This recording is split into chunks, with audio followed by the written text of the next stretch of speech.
Kumar Ketkar is with me in the studio on Manmohan Singh being exposed in Fixgate. MJ Akbar represents the BJP. Ariman Sundaram is senior advocate of the Supreme Court. That empty chair belongs to the Indian National Congress Party, which, depending on the way you look at it, has either boycotted or avoided the debate. I would perhaps assume here that the Indian National Congress has avoided the debate rather than boycott the debate because they see no reason to stand in for Manmohan Singh anymore. But are they doing the right thing by doing so, Kumar Ketkar? You know, to avoid a debate just because Manmohan Singh is now a political dispensable and a defunct person who's a retired politician. Regardless of that, these are issues of ethics involved here. Should the Congress party actually explain why they allowed this fixing to happen? Congress must have represented itself in this debate, or any debate for that matter. Right. And to avoid such a debate is actually trying to say that we are perhaps at fault. Yes. So actually it is admission of guilt, and therefore they must not do it. They must come forward and explain whatever their position, convincing, not convincing, whatever. They must take a position. They must explain. I don't understand why they don't. Well, because perhaps they lack at this point of time the interest in defending Manmohan Singh anymore. But exactly Manmohan Singh. No, but exactly opposite can be the interpretation. Which is what? You are saying that perhaps he can be discarded now that he is not important. But you don't Perhaps it is also possible that they don't want to discard him now, and perhaps they will be embarrassed by the questions, and it will amount to discarding him, and that's why they don't want to come. Well, I don't know why they don't want to come, but they must come and explain their stand. Whatever the reason is, the secret PMO note, I don't know, Ariman Sundaram, if you followed it, because this, in my view, provides clear evidence that the Prime Minister's office directly intervened in a matter relating to a judge in the Madras High Court. A judge with a dubious background. It contradicts the version put out by the Law Minister yesterday that Manmohan Singh did not know about it. Now what we want to know is what is the compelling reason the PMO was interfering, and how many such tainted people are politicians pushing into our judiciary? What impact this has on the judiciary? Arnab, let's understand the history of this whole matter. I do not think there are too many people who are in the bar, either in the Supreme Court or in the Madras High Court, who are not aware of the various charges which were being made against Ashok Kumar, and the fact that his whole appointment as a permanent judge was being deferred because of this very reason. I think everyone was aware of it, and it is also subject matter of a judgment of the Supreme Court, which records it and says it. Absolutely, 2009. The fact of the matter is, nobody spoke out about it, which is a bit unfortunate, because we had an incident of another judge who was from Madras High Court, who was going to be made a judge of the Supreme Court, and there was an outcry about it, and fortunately it was stopped in time. But here, well, there was not an outcry. The fact of the matter is this: there is a consultation process, and so nobody can object to the government giving its views on recommendations of the collegium. Nobody can object to that. But I think where the whole issue arises here is, this was not a question of giving a view on what the collegium had suggested, a recommendation of judges.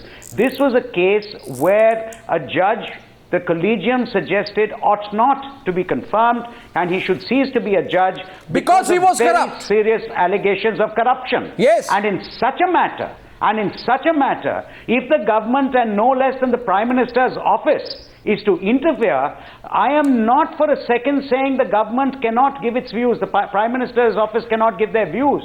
But in a case of a person who's been alleged with corruption, to turn around and say, take a second look at it, it's a sensitive issue, etc., when we all know in the bar, the sensitive issue really, and it was being talked about in all the corridors, sensitive issue was that the DMK was extremely interested in this. Yes. And the DMK was very interested in Mr. Ashok Kumar being confirmed as a judge. In such a case, was the allegation was not whether we should make him a judge or not, but the allegation of corruption. Why did the Prime Minister's office interfere? Mr. Sundaram, you see, for a long time, what was said about Atal Bihari Vajpayee, MJ Akbar, that he is a good right man in a wrong party. Similarly, it was said about Manmohan Singh, and Kumar Ketkar has been one of the advocates of, deifying Manmohan Singh, if I may say so. You have deified Manmohan Singh at several occasions, maybe out of intent, maybe out of design, maybe out of mistake. But there has been this argument that Manmohan Singh, MJ Akbar, is the right man in a wrong party, is a good man in a rotten system. Now, what was that good man doing? That good man was working overtime, MJ Akbar, to get a tainted, corrupt person appointed as a judge in the High Court. So when you look at this happening in 2005, so point is that all of this was happening not because Sonia Gandhi was telling Manmohan Singh to do it, he was doing it on his own to save his own chair. So can he be quiet now? Can he look away, MJ Akbar, after the PMO note? Well, I think you may have touched upon a point, Arnav, which has been largely sort of evaded or elided from the debate. If you remember the UPA years, then we all know that with the political decision making, particularly in terms of alliances and so on, where the area where Sonia Gandhi's views were predominant, I don't think a decision to support the DMK or to be blackmailed by the DMK was taken by Manmohan Singh alone. Yeah. Of course, it is well known that it is not just this, but if you remember the Raja case, there are lots of elements in the Raja case in which we know that the PMO was implicitly complicit in protecting Raja. This too was a case in which DMK blackmailed, and Dr. Manmohan Singh accepted the blackmail because that was the price he paid for his own survival in the chair. But I do think that there is no question that Mrs. Sonia Gandhi also knew that this was happening. Although she remained in the background conveniently, but she must have known, and she had known, because she was in charge of the politics of the UPA survival. So I think what we are actually beginning to uncover between yesterday and today, you have done a marvelous job of uncovering one aspect of the truth, but there are going to be more layers that are going to come out. One of the reasons why the Congress, I think, is not appearing in this debate is because the more they talk, they are going to incriminate themselves to a far greater degree than they have done already. I just want, I know you want to come in. I just want to say this to the viewers. We've seen scams. We've seen the 2G scam and the Aircel Maxis scams associated with the DMK. Now, those scams happened, Kumar Ketkar, why? And I want you to respond directly to the political point made by MJ Akbar. Those scams happened, Kumar Ketkar, because the Congress party desperately needed the DMK. Yeah. Or perhaps stretching the logic of coalition dharma too far. Without even consulting Mrs. Gandhi, Manmohan Singh could have taken that decision because he thought coalition dharma is how do you now this is the dump it all on Manmohan theory. No. What you're doing is part of that dump it on Manmohan. No, he has always said that I was observing coalition dharma. So it is like Dharma Raja saying Narova Kunjarova. And actually Narova Kunjarova Dharma Raja knew what actually had happened. Ashwatthama is not dead. And yet he was saying that Ashwatthama could have been dead. So I think Manmohan Singh was just following the same coalition dharma, and coalition dharma was a protection. Sorry, but he was the Prime Minister of India. He's not in kindergarten. I am not saying he's right. not in kindergarten. I am not saying he's right. I am only saying that he may have stretched the logic of coalition dharma to a beyond a point. No. What MJ Akbar is saying is that it was all by design. These people were planning it out and they didn't stop at anything. They didn't stop at a scam. They didn't stop at corruption. They didn't even stop at corrupting the judiciary. I mean, you know the implications today of letting a known corrupt man become a judge in a high court. The implication is that there will be no justice in that court. That you will be able to, I'm sorry to say this is an attempt at fixing the court, isn't it, MJ Akbar? You are trying to fix the court. Arnav, I also, may I make a point? I also rather object to the use of dharma, because the use of dharma gives it a kind of holy, protection. No, that's what he said. This is not dharma. This is corruption. I am not saying he said. This is adharma. And to say that coalition dharma allows you to be a cheat, allows you to be a crook, that certainly is not any kind of dharma. This is MJ, I am not defending that. I am merely saying what Manmohan used. No. I know. But I'm asking. Not defending it, but I'm just saying that we should not use terminology which seems protective of such action. But which he said. He used the terminology, not me. But this is the greatest act of treason, isn't it? I mean, you are a Prime Minister of India. You write a note asking why a corrupt man is not being made a judge. I mean, I have that note. And Dr. Manmohan Singh, I think, Aryaman Sundaram, a Prime Minister of India is in crude language using his pull to get a corrupt man a judge of a job of a judge in a high court. This is what you reduce the office of Prime Minister to. And just because you are ostensibly Mr. Clean, nobody asks you a question and you get away with it. And we all are supposed to have sympathy and let Manmohan Singh off the hook, Aryaman Sundaram, today, after what he has done. Either Manmohan Singh should come out and say this is all one big lie that Times Now is putting out. I think Manmohan Singh should come out and say this letter doesn't exist, it's a lie. Or he should apologize. Yes, Aryaman Sundaram. Arnab, you see, the whole issue is this. The government has a right to be involved in the consultation process.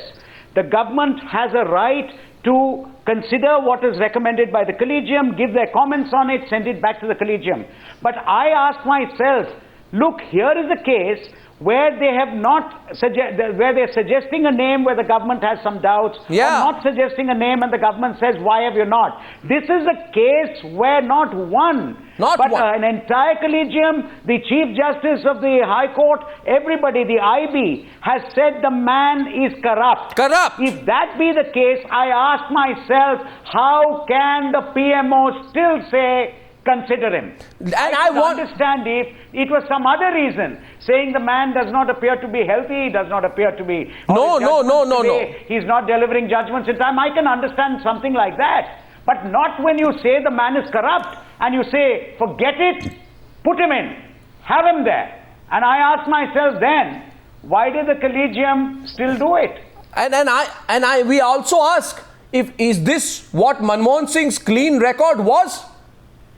Is this why he was seen to be the right man in the wrong party like Manmohan Singh, or was he the wrong man in the wrong party, right person for the job? I'm sorry. If a man can support a corrupt man, you cannot stand and say, I am honest, but I will support corrupt people, though I know that what has been said by the collegium is the man is corrupt. He won't make a good judge.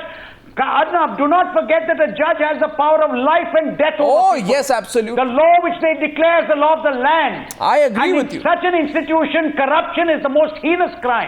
The single most heinous crime. And a Prime Minister who says, make this man a judge despite his being corrupt, I am sorry. Honesty is a laughable expression here. On 3 occasions, yes, MJ Akbar, I'm coming to you on 3 occasions. My information is, I got a call today, I want to... One of my sources told me that on the 29th of April 2005, the Supreme Court Collegium took a call. Ashok Kumar is corrupt. He cannot be made a permanent judge. On the 17th of May 2005, that is 16 days after that, the Bhardwaj writes a letter to the Prime Minister. On the 17th of June 2005, look at the dates. Manmohan Singh gets a letter written through his Deputy Secretary to Bharadwaj saying, why aren't you acting on the matter? Between the 17th of June 2005 and the 16th of July 2005, at breakneck speed, 16th of July 2005, the Chief Justice of India writes a letter, puts out a note in which he says, in view of the sensitivity in the perception of the government, the matter can be postponed for being further inquired into, which means Supreme Court of India succumbed. Now tell me, Kumar Ketkar, what kind of pressure these people must have put on the Chief Justice of India? How they, you want to say that Chief Justice and Collegium should succumb to the pressures? No, but that's not a question. What kind of pressure must have been put? No, that's what I'm saying. Surely they shouldn't succumb. So the question is... But what kind of pressure must have been put? No, what kind of pressure can be? Why should Collegium succumb? Absolutely. It's not the Collegium's job to say, make a government to save a government. They were not going to be hanged. No, they were not. And then why did they succumb? Why did the Collegium succumb to... You're saying that because you want to protect Sonia Gandhi from the kind of attack that MJ Akbar is pulled. I don't understand. MJ Akbar is pulled in. Sonia Gandhi, he says it's not possible without Sonia Gandhi. No, he didn't say that. He said the pressure was consistently there and therefore it could have been enforced. Okay, MJ Akbar, one last comment from you here tonight. Who's more to blame, the Chief Justice India for succumbing or the Government of India for doing what it did? A. B. Now that all of this has been proven, should it all be buried? Because the NDA government does not want to pick up old issues, we're interested. We're interested in knowing where this goes. This can't be. Arnab, I don't think this can be buried at all because this is an offence. As for Dr. Manmohan Singh being the right man in the wrong party or the wrong party in the right man, whatever you might say. All I would like to say on the subject is very simple. He's just a congressman. And as a congressman, he is complicit in a whole litany, a decade of corruption, which the people finally understood, and that is why you had these election results. Absolutely. Well, as for the Supreme Court, I mean, I don't want to take the name of the learned judges because we must respect the institution. But what really shocked me was that the IB report told the Chief Justices, told the highest judiciary in the land, that this man that they had investigated, and the investigation was done by the IB on their behest. And after finding the report of the IB, which is a government institution, it's not an opposition institution, yet the honorable judges did something extremely dishonorable. You know, we have sort of got used to politicians being dishonorable. I agree. I agree. One of the names suggested to Collegium for Amit Shah thing, because one of the judges had objected to Amit Shah, he was asked to resign. Now, so it is not as if this has not been happening. In 1977 it has happened. In 1977 when Janata Party don't try to justify and now, but this is only one week ago. The judiciary said twice he should not be appointed. The Prime Minister of India was putting pressure. The Prime Minister of India is the Prime Minister of India. He is not an upper division clerk in South Block. He holds considerable clout, and when he exercises this clout for the wrong reasons, this kind of situation happens. Well, speaking of the Congress, that's the empty chair tonight of the Congress party, which has decided to boycott/avoid the debate. I don't know why. I don't think they should have. Thank you, gentlemen, for joining me on debate number 2 on the News Hour tonight.